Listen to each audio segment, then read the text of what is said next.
Kalau cakapnya dikepung, saya pernah dikepung, dikelilingi gini kan. Kepala banknya cukup marah besar dia. Diantukkannya kepala bank itu kepala saya. Jadi dia marah, kau bayar utang ini. Tapi pada saat itu saya udah tahu, saya tenang aja, malah saya bawa ketawa aja supaya apa? Mereka emosi, tapi ternyata mereka pun nggak berani apa.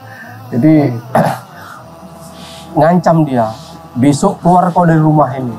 Tapi saya bilang, kalau berani kalian masuk rumahku, masuk penjara kalian semua. Saya ancam gitu juga, mereka takut. Karena saya udah tahu semua. Ibaratnya walaupun saya kalah dalam pembayaran, macet dalam pembayaran, tapi mereka tidak ada hak untuk ngusir orang itu.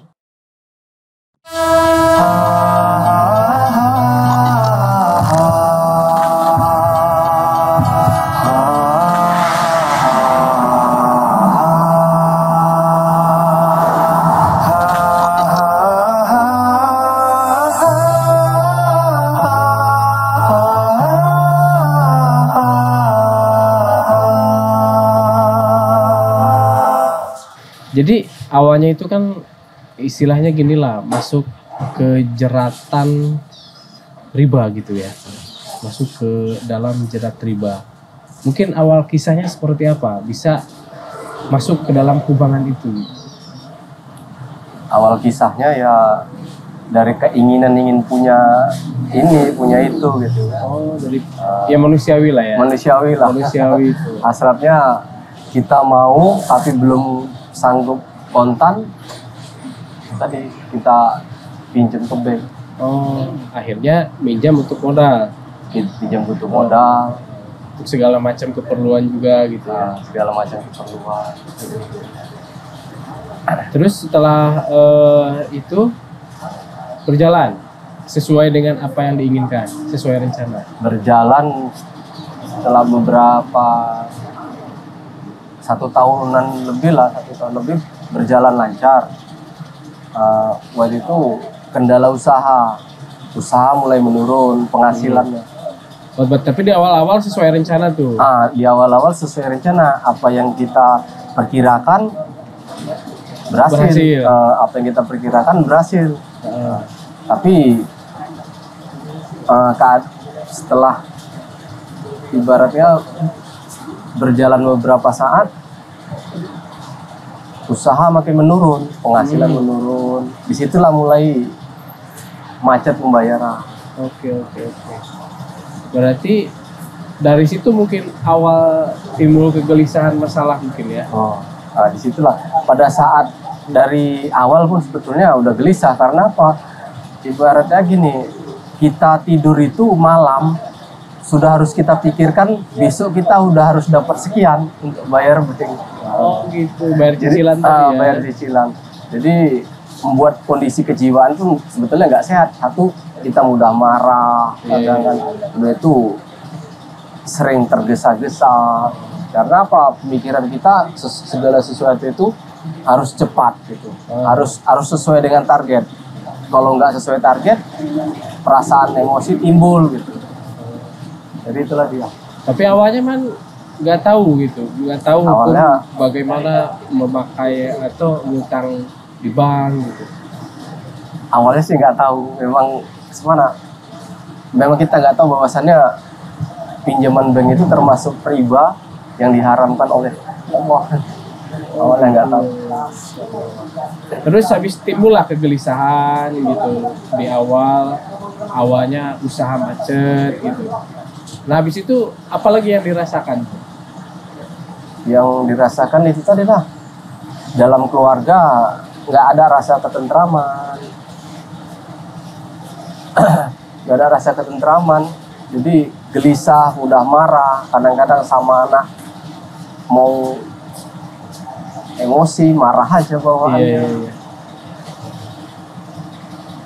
Habis itu apa yang dilakukan? Setelah timbul kegelisahan, jadi apa kira-kira yang yang dilakukan untuk menenangkan diri gitu?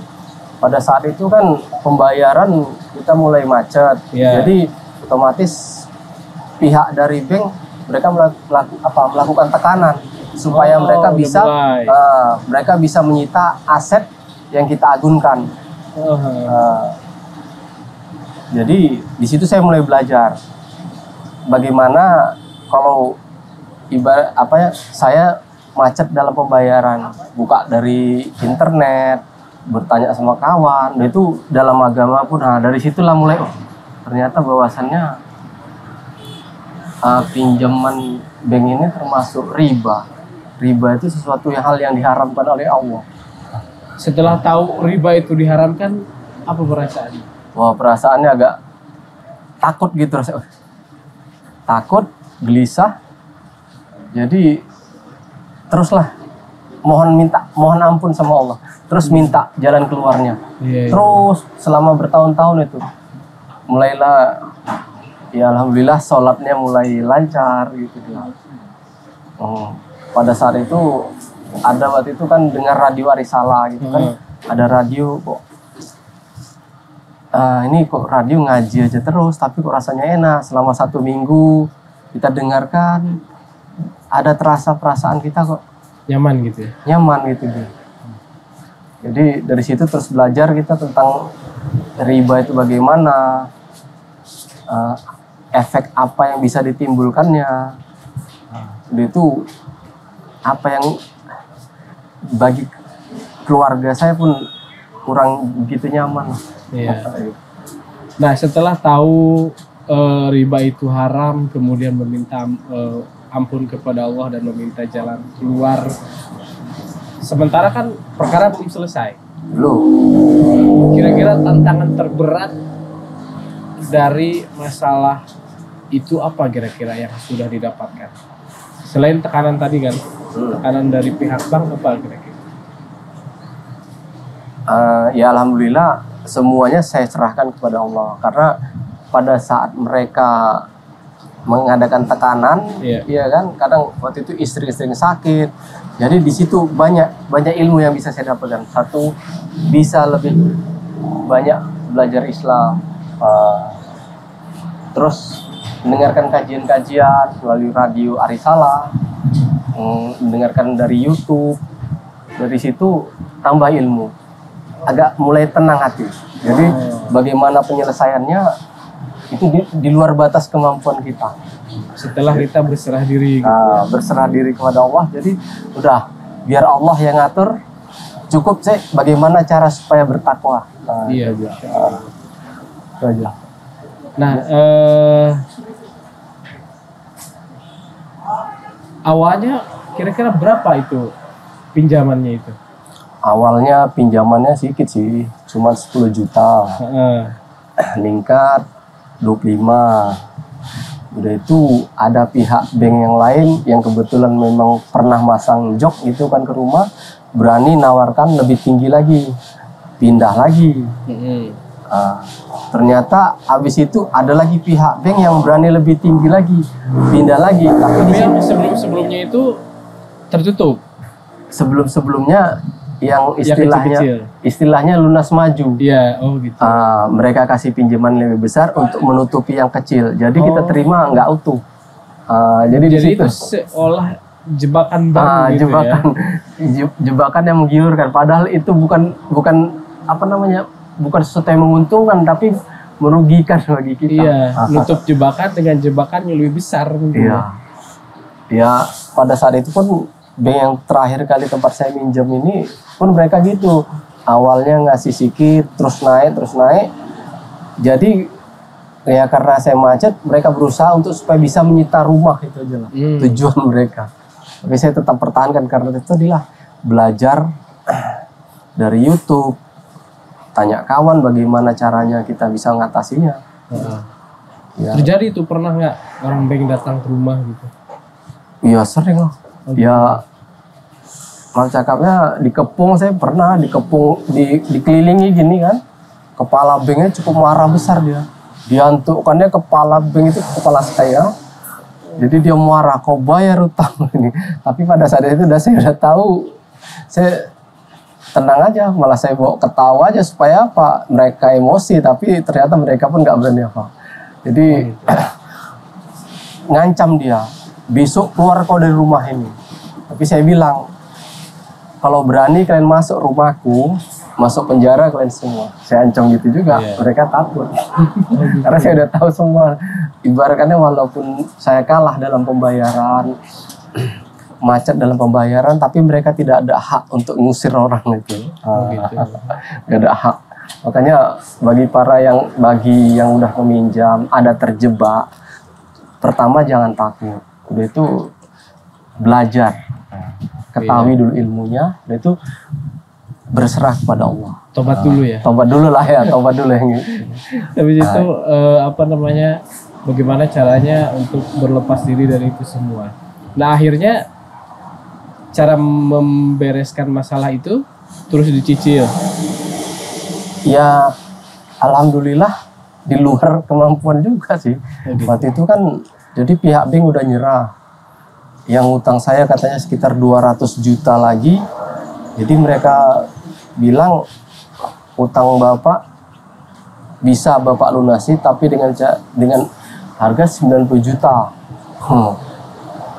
90 juta dari mana? Sementara keadaan tiap bulan aja untuk bayar uang sekolah anak-anak, untuk biaya makan, susah untuk bisa nyimpan. Jadi oke lah, saya berdoa sama Allah, ya Allah mudahkanlah saya untuk bisa melunasi. Jadi saya minta tempo sama waktu itu ada katanya kepala bank, kepala entah dari mana saya nggak tahu lah, pokoknya dia atasan dari kepala bank tempat saya minjam itu. Saya minta tempo 2 kali pembayaran.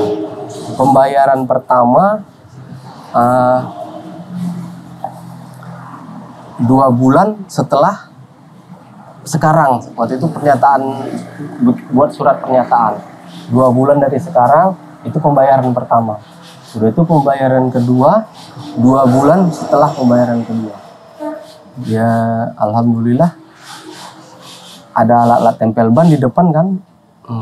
Waktu itu gini, kalau lah apa mungkin peralatan tempel ban bisa laku 50 juta? Iya. Karena kan dia 90 juta. Pembayaran pertama mereka bilang 50 juta. Jadi bingung juga, tapi itulah minta sama Allah supaya Allah mudahkan. Ya alhamdulillah saya jual bisa laku 50 juta peralatan tempel ban. Nah, itu saya jual 50 juta, tempat saya pinjamkan sama yang pembeli tadi. Jadi mereka bisa usaha untuk tempel ban di depan rumah selama mereka ibaratkannya mau pakai gitu.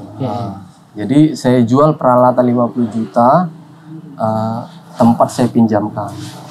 Saya bingung juga waktu itu apa mungkin laku. Sementara ada kawan mau jual 5 juta, susah, udah bertahun-tahun nggak laku-laku. Ya alhamdulillah ada pembelinya. Ada jalannya. Ada jalannya. Ya alhamdulillah. Itu kira-kira jadi berapa tuh pembengkakan bunganya itu? Ya itu tadilah mereka bilang 90 juta. Ya kan, yang harus saya bayar. Awalnya itu mereka bilang 202 juta. Lumayan besar ya. Jadi kita setelah saya tahu ilmunya, udah kita jangan pernah takut untuk menghadapi mereka. Yang penting kita jangan melakukan kekerasan terhadap mereka. Tapi kalau kita debat, silahkan. Debat silahkan. Kalaupun mereka mengusir kita mau apa, yang jelas kita jangan melakukan kekerasan terhadap mereka. Itu aja. Akhirnya kalau kita sudah bertaubat, alhamdulillah Allah mudahkan. Kasih jalan. Allah kasih jalan. Masya Allah, luar biasa.